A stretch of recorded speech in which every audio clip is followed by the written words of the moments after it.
კვლელობაზე მინდა ვილაპარაკო. თუ რატო არ უნდა მოკლას ადამიანი, ანუ რატო არ აქვს ადამიანს მეორე ადამიანის მოკლის უფლება. შევეშვათ რელიგიას, რომელიც გძალავს არა კაცკლა, ყველა მიცით და შევეშვათ სისხლის სამართლის დანაშაულს. რომ არ შეიძლება და დასჯადია. ანატომიურად, ანუ ბუნებრივად რატო არ აქვს ადამიანს მეორე ადამიანის მოკლის უფლება, გეტყვით რა. ნებისმიერი ცხოველი, ფრინველი, მწერიც კი ბუნებაში არის აღჭურვილი, ასე დავარქვათ, კვლელობის იარაღით. მას ბუნებრივად სხეულზე აქვს. ეშვი, რქა, ბრჭყალი, ფლოქვი, ანუ ჩლიქს რო ეძახიან, ანუ ყველაფერი ეს არის კვლელობის იარაღი. მეორე მისნაირის, ან თუნდაც სხვა სახეობის ცხოველის, ან ფრინველის მოსაკლავად. ერთადერთი არის ადამიანი, რომელსაც არ გააჩნია სხეულზე კვლელობის იარაღი. ანუ ერთი ადამიანი მეორეს თუ არ გაჩერდება ის მეორე და ეს კბილებით ყელს არ გამოჭამს, ვერ მოკლავს, ან მუშტით ვერ მოკლავს. აშინ ის თავი უნდა გაუჩეროს, ამან მუშტი უნდა ურტყას, რა ვიცი, ძვლების დალეწვამდე, ის თუ გაჩერდება. ადამიანს ანუ სხეულზე არ აქვს კვლელობის იარაღი.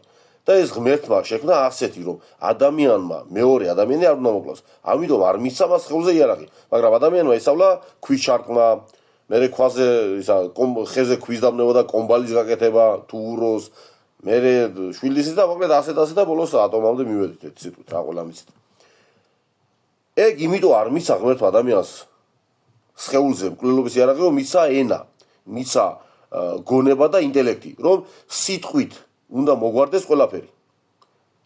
იოანეს სახარებაში, ახალ აღთქმაში პირდაპირ ასე იწყება იოანეს სახარება. თავდაპირველად იყო სიტყვა და სიტყვა იგი იყო ღმერთთანა და სიტყვა იყო ღმერთი, ანუ ღმერთი არის თვითონ სიტყვა. ასე იწყება ეს სახარება, ჩემი მგონი ხო არ არის. სიტყვით უნდა გაარკვიოს და მოაგვაროს ერთმა ადამიანმა მეორესთან ნებისმიერ პრობლემა. ვინც ამას ვერ ახერხებს სიტყვით, ვერ ახერხებს, ის ესე იგი სუსტია და კლავს. კვლელი არის სუსტი.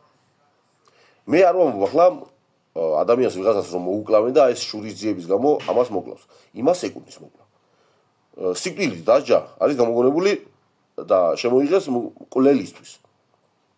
მაგრამ თავდაპირველად ხო ვიღაცა სულ კვლელობის გამო ხო არ კლავს რაღაცა ტყუილა, რაღაცა ყოფითი ცხოვრების ნიადაგზე ხო კლავს.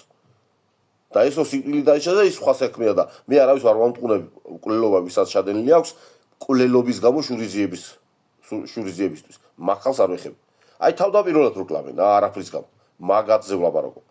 დღეს რო ვიღაცას ძინავს შვიდად აქ, ხვალ შეიძლება მკვლელი გახდეს. ყველა ჩვენთაგანი არის პოტენციური კვლელი. ოღონდ კვლელობამდე სანამ იხვალ, მანამდე სიტყვით და შენი გონებით უნდა გაარკვიო თუ რამეა გასარკვევი. იმიტომ მოგცა ღმერთმა ინტელექტი. ახლა ზემოთ კიდე რო არ ვიმეორეთ და იგივე. ახლა ბოლოს ის მასალების კვლევა აქტუალურია და მაქედან გამომდინარე და ზოგადად ყოველ დღე ხდება თითქმის კვლევები. შეიძლება ისეთი გახმაურებული არა, მაგრამ თითქმის ყოველ დღე ხდება სამწუხაროდ და დღეს შეიძლება ვიღაცა მისმენ და ხვალდაზე თქვენ კვლელი გახდეთ და დამიჯერეთ, სანამ ადამიანის მოკლას გადაწყვეტ, თუნდაც აღელვების ნიადაგზე და თუნდაც, რა ქვია, ცხელტვინზე. მანამდე გააქვს შენ იმის უნარი, ადამიანი ხარ და გააქვს იმის უნარი, რომ ენით და სიტყვით მოაგვარო და სიტყვით გადაწყვიტო, გამიგე? ადვილად ნუ მოკლავთ. დათადვაშაშია სულელი ადვილად კლავსო და სულელები ნუ იქნებით. ადამიანები ხარ და იქონიეთ იმის უნარი, რომ ლაპარაკში მოაგვაროთ. კიდევ ვიმეორებ, ვისაც მოუკლავს და ვინც მოკლავს იმის გამო, რომ მას ვიღაცა მოუკლეს, იმას არ ვამტყუნებ. მოსაკლავია და უნდა მოკვდეს, კი. სიკვდილით დასჯა არ უნდა გაუქმებული იყო და შემოსაღებია მე თუ მითხავ. სიკვდილით დასჯა რო იყოს, ამდენი კვლელობა არ იქნებოდა. შეეშინდებოდა, იმიტომ რომ მასაც მოკლავდნენ. და იქ კიდე გამორჩა კვლელობის მიზეზი შეიძლება სულ არ იყოს კვლელობა. სხვა რაღაცა ისეთი რაღაცა ერთეული და თითზე ჩამოსათვლელი, რის გამოც სიკვდილი კიდე ცოტაცი იყოს. მაგათაც არ გულისხმობ, ახლა კი მიხვდებით, ასაც გულისხმობ. შენიანს ისე თუ შეეხებიან, რომ ის 100-ჯერ სიკვდილის ხისისა. ნუ მაგაც არ გულისხმობ, მაგრამ არის ისეთი რაღაცა მატერიალური რაღაცებზე რომ კლავენ ერთმანეთს, აი მასეთ რაღაცები გულისხმობ მე, რომელიც არ შეიძლება მეთქი.